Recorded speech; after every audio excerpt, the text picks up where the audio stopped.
This weather?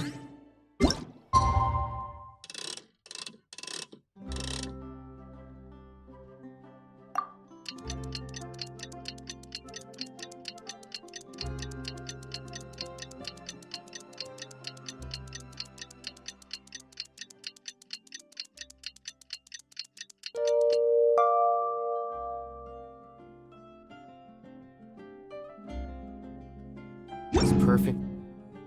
Doing nothing at all. It's filming time again! Our schedule is jam-packed for the next couple of days, too. We've got so many different locations and sets to cover.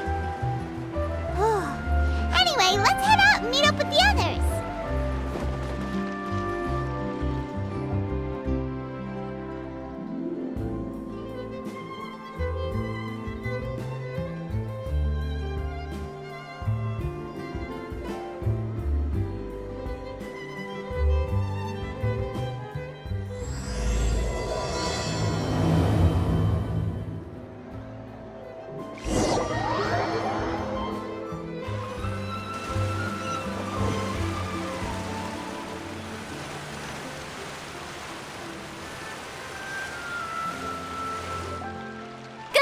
Everyone, we're looking to wrap with our two main ladies today. I can already smell our success. What do you mean, looking to wrap?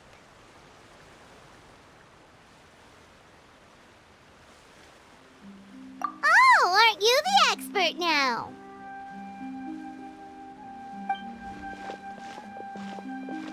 This upcoming scene is the two musketeers' final confrontation with the Baron. There will be quite a bit of action, but no choreography beyond what we've already rehearsed.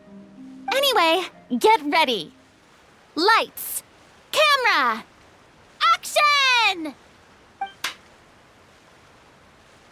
The view is beautiful tonight. It reminds me of that fateful night 10 years ago. And now that I've said it, I can even make out the faint fragrance of herbal tea in the air. Enough, villain! It's time that you pay for the death of our mother! My dear Iris, have you forgotten your manners? How can you speak like this to your own father? I'd sooner swallow all of my teeth than call you father. What did I expect? Seems the daughters have turned out to be just as obstinate as their foolish mother. In this world, mora and status is everything. She thought she could blackmail me using her children and force me to grant her recognition and concessions? Ah, how naive can a woman be? Mother never asked a single thing of you. All she wished was for us to live a peaceful life, just like the others. It was you who personally brewed the poison of prejudice and sent Mother to her death. Compared to that deadly poison, the 2 bullets that will soon pierce through your heart will be like sweet mercy. And that's exactly why I said you're just as naive as her. Did you really think 2 muskets would be enough to defeat me? So let's see. What is stronger, mora and power, or the 2 muskets in your hands? Get them! To leap! There are too many of them! It'll be okay. We'll cover each other, Iris. And Mother will be watching over us, too.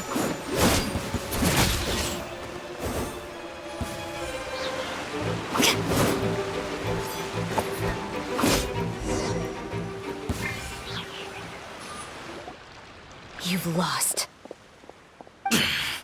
To think I'd lose to my own 2 kids. We are no children of yours, and we'll never call that place our home. Then tell me, what did you do all this for? You lost your mother, and will soon kill your father as well. What will you gain in the end, other than sentences for your crimes? We will gain our long-awaited justice.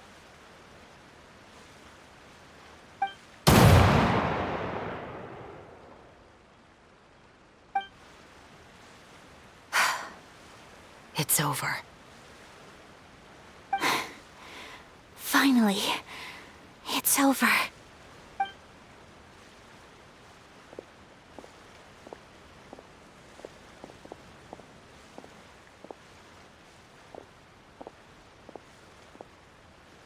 So, where will you go now, Tulip? I'm not too sure, Iris. Maybe somewhere with lots of flowers? After all, Mother always did love going where the blossoms were. What about you? I want to go visit Mother's grave. Yeah, that's not a bad idea. Huh? Tulip, look! What is it? It's Mother's favorite, the rainbow rose. Look, it's blooming again.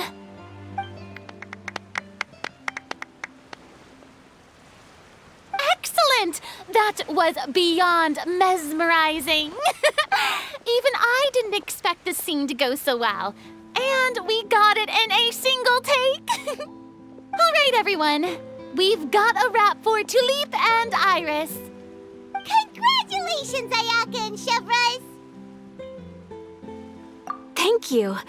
I didn't expect our parts to wrap so quickly. I wish I could savor the experience for just a bit longer.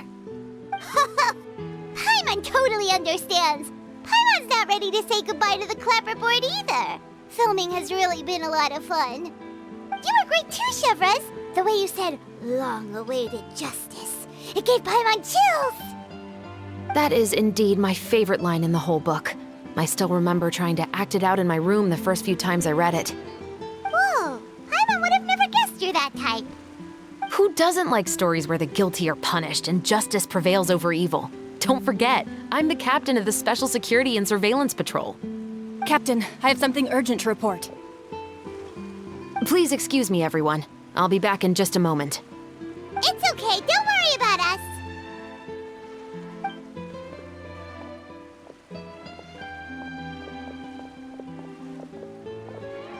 Oh? Was she whisked away by work already? I was just about to tell her how great she did. It seemed like some urgent official business. Then perhaps we should thank the stars that we were able to wrap both of your parts so quickly today.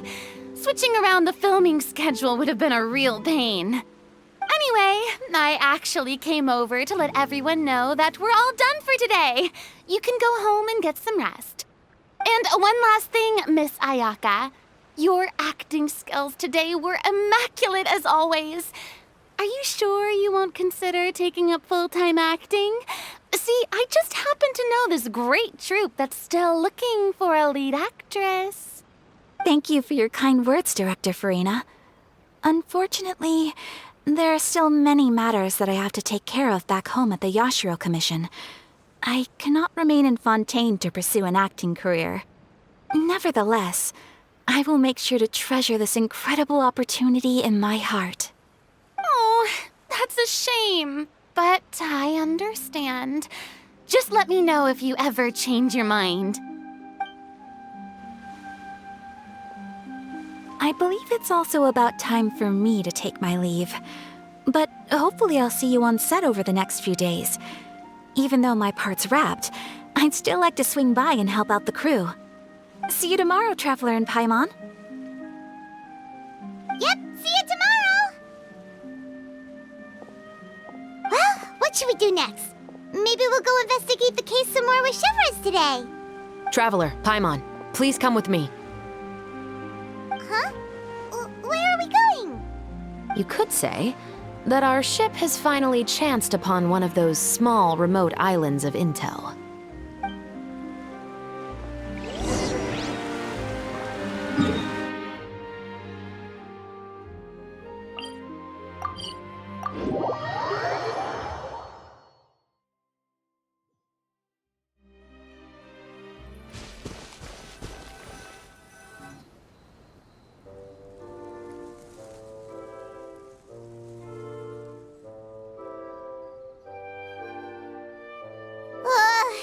Paimon's exhausted.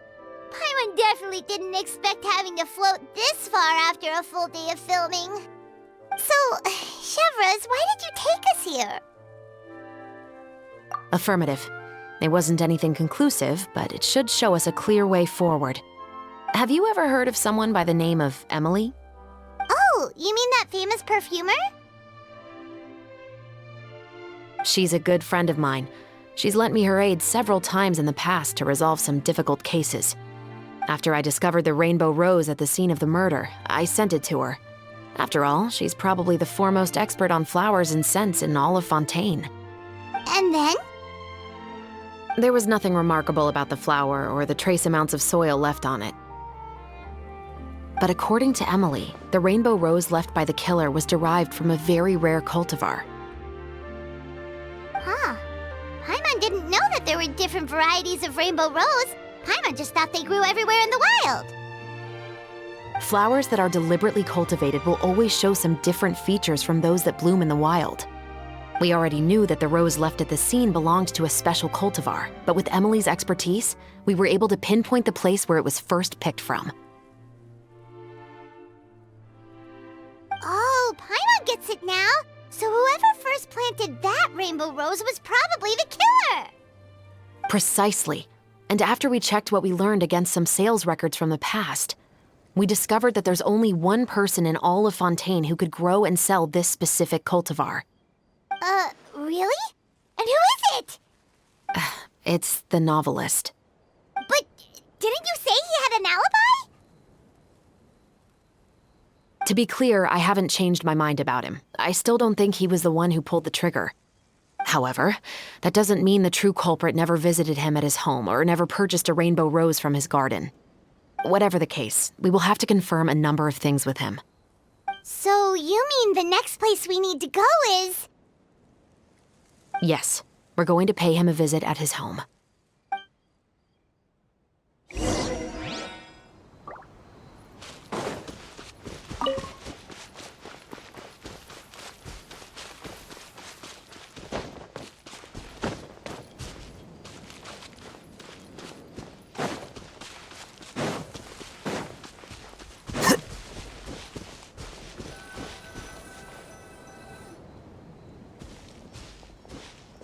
That should be his house. There are so many Gardamex stationed around the place. That's pretty unusual, right? According to what he told me last time we spoke, he hired them so he won't be harassed or disturbed. Huh. So there are a lot of flowers in his garden, but Paimon doesn't think we'll be able to pick one without alerting the Gardamex. Right. Which is exactly why I think there has to be a special connection between him and the killer. So, should we knock? Just wait here for now. I'd like to take care of a number of those Gardamex first. But they're so far away. How are you planning to do that? Don't forget, Paimon, I'm actually the real-life captain of the Musketeers.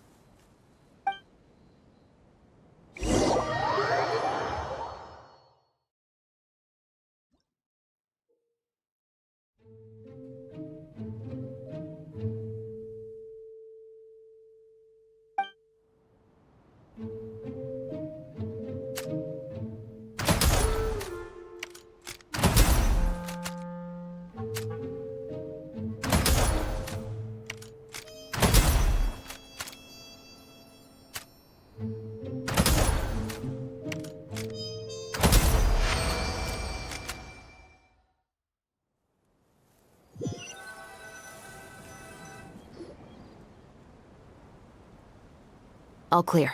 Let's go. Wait! Paimon's a little nervous now that we know he could be the killer. Can we go over our plan of action again? I'll go knock on the door and make sure it's safe inside. Once we're sure that we're in the clear, I'll ask him to come with us for a quick round of questioning at the guard's headquarters. But can't we just arrest him? We still have no evidence that he's the killer, or that he lent the killer any direct aid. Still, it would be appreciated if you could pick a rainbow rose from his garden for me while I'm talking to him. It'll help the Marechaussee Phantom confirm Emily's theory. Sure, no problem. Just be careful, Chevreuse.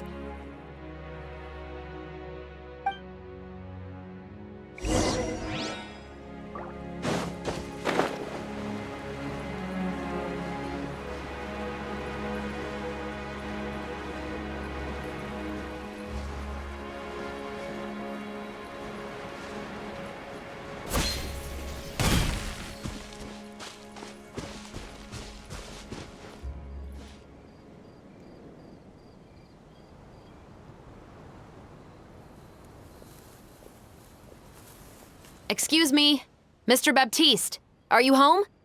Who could it be at this hour?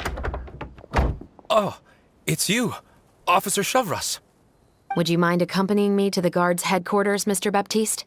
We would like to ask you some questions about a case. Oh, is it still regarding the murder case from before? I cannot confirm or deny that at this time. So it is then.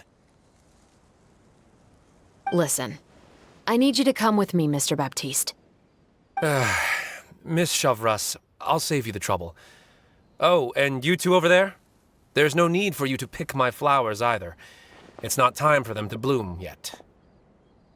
Oh! Okay.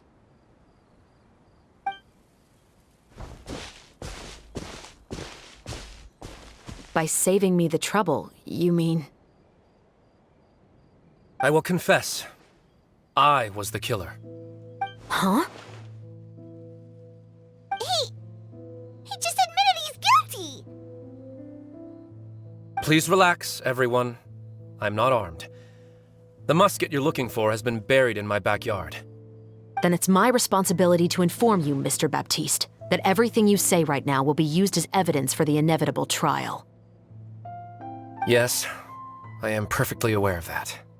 I must say, I hate this feeling. Oh? Is it because I confessed? Or because you've been proven wrong? Both, I suppose.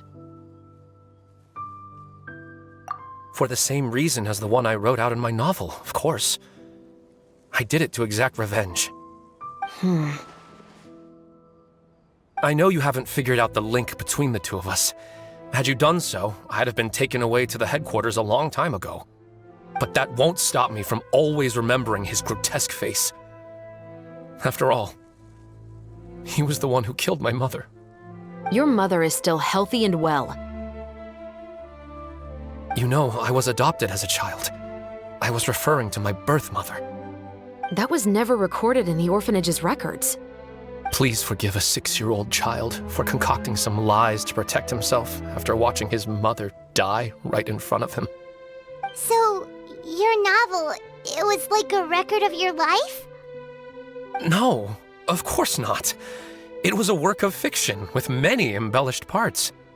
But I am indeed the illegitimate son of a wealthy and influential man who abused his power to murder my mother. That part was 100% real. But the man you killed didn't have a Mora to his name.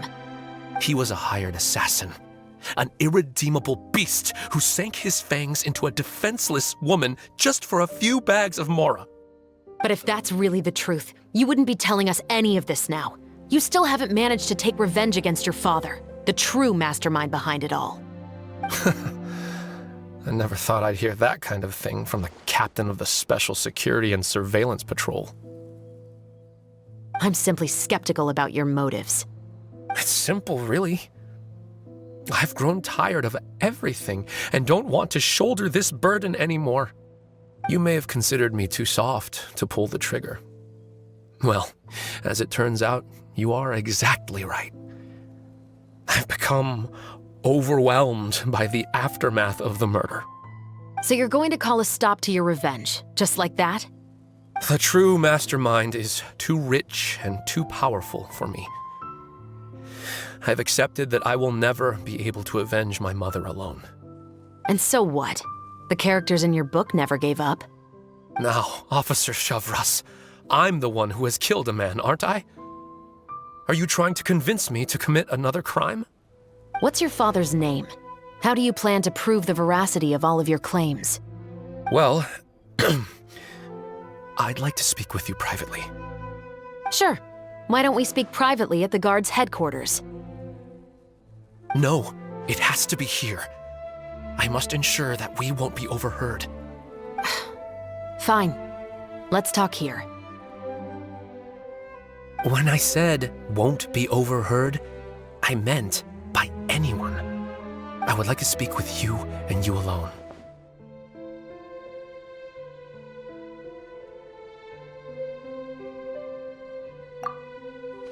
Thanks. I appreciate it.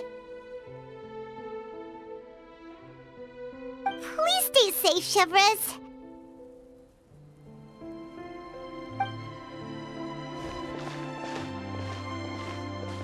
All right, let's hear it.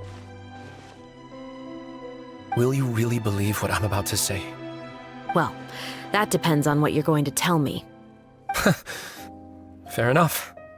Fair enough. Then listen closely.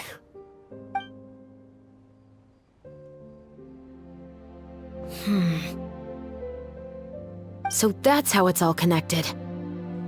So, it seems you believe me after all. Do you want me to go public with this? No, of course not. At least, not right now. Then why did you bother telling me? You've read my work. What do you think? Even if you were to go public with all of this right now, he'd simply deny everything. It's been too long. Almost 20 years. Anything that could be used as evidence has long faded away. Even if there might have been a solitary island of truth once upon a time, it has long sunk beneath the waves by now. Justice will never find him. Not if you don't try. I know that as the captain of the Special Security and Surveillance Patrol, you will always stand on the side of justice. But do you really think a cushy life in prison really constitutes justice for him? I bet he could lead an extremely comfortable life in the fortress of Meripede. What are you trying to say? I've been observing you from a distance. Your portrayal of the musketeer was exquisite. Pull the trigger of justice against him. Let the villain get what he deserves. You want me to let you go so you may complete your revenge? No, Officer Chevreuse. I know that would be impossible. No. What I'd like is for you to perform the deed on my behalf. Oh, Chevreuse sure is taking her time. What could they be talking about anyway? Oh, Paimon's worried. What if he decided to attack her?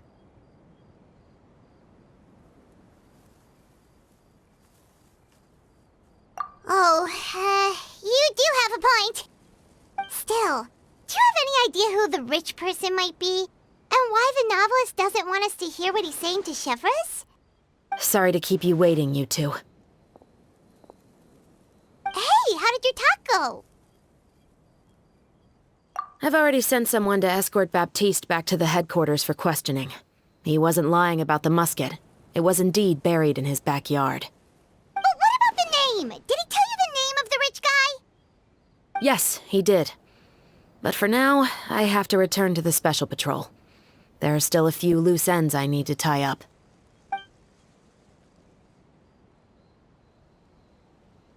I'll probably be quite busy over the next few days, so apologies if you don't see me on set.